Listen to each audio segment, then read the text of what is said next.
যেমনটা কথা দিয়েছিলাম, বাণীপুর লোকোৎসবের পার্ট 2 নিয়ে চলে এসেছি। অ্যাকচুয়ালি এত ভিডিওস করেছি, একটা অংশে তো আর দেখানো সম্ভব নয়, কিন্তু ভিডিওটা দেখতে দেখতে আমি কিছু কথা বলতে চাই। বেশ কিছু মাস হলো ভিডিওস দিচ্ছি করছি, মধ্যে অবশ্য কিছু কারণে 2 মাস বন্ধ ছিল, আবার কিন্তু শুরু করেছি।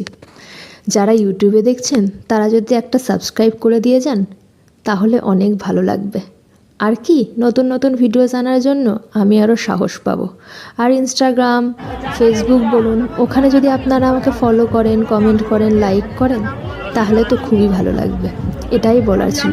এইটুকু আশা তো করতেই পারি নতুন বছরে, বলুন। যাই হোক, আমি মেলার যে প্রথম অংশটা দিয়েছি সেটা আমি আবার অ্যাড করে দেব। ইউটিউবে যদি দেখেন পেয়ে যাবেন, আর ফেসবুকেও আগের ভিডিওটাই পেয়ে যাবেন। এখানে দেখুন, এখন আস্তে আস্তে বিকেল গড়িয়ে সন্ধে হয়ে আসছে। ওখানে খুব সুন্দর গানের অনুষ্ঠান হচ্ছিল। তাছাড়া এত সুন্দর সুন্দর খাবারের দোকান, আমি তো অনেক কিছু খেয়েছি। সেগুলোর ভিডিও আমি অন্যভাবে পোস্ট করবো ভেবেছি। আর দেখুন এখানে কি সুন্দর জুয়েলারিস, আর কি দারুণ আয়োজন সব, তাই না? এক একটা সেকশান খুব সুন্দর। যারা গিয়েছেন তারা তো জানেনই, আর যারা জাননি, আগামীকাল হচ্ছে শেষ দিন। আর কারা কারা এই হাওয়াই মিঠাই খেতে ভালোবাসেন? আমি তো খুব ভালোবাসি। মেলা অনেকই হয়, আমি কলকাতার হস্তশিল্প মেলাতেও গিয়েছি, অনেকেই গিয়েছেন। কিন্তু এই মেলার আমার একটা বিশেষ আকর্ষণ মনে হয়েছে যে চারুকলা বিভাগ থাকে সেই জায়গাটা। সেইখানে বড় বড় আর্টিস্টরা বসে লাইভ আঁকছেন। এটা সত্যি বলতে দারুণ একটা কনসেপ্ট, আমার এত ভালো লেগেছে।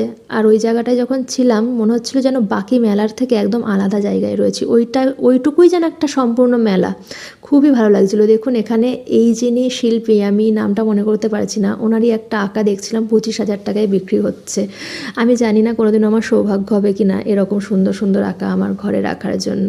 যাই হোক, এই সকল শিল্পীরা যেন ভালো থাকেন, আরও সুন্দর ওনাদের সৃষ্টি করতে থাকুন। 1 জানুয়ারি দোহারের আসার কথা ছিল, দেখার তো খুবই ইচ্ছা ছিল, কিন্তু ট্রেন ধরতে হবে বলে দেখতে পারিনি।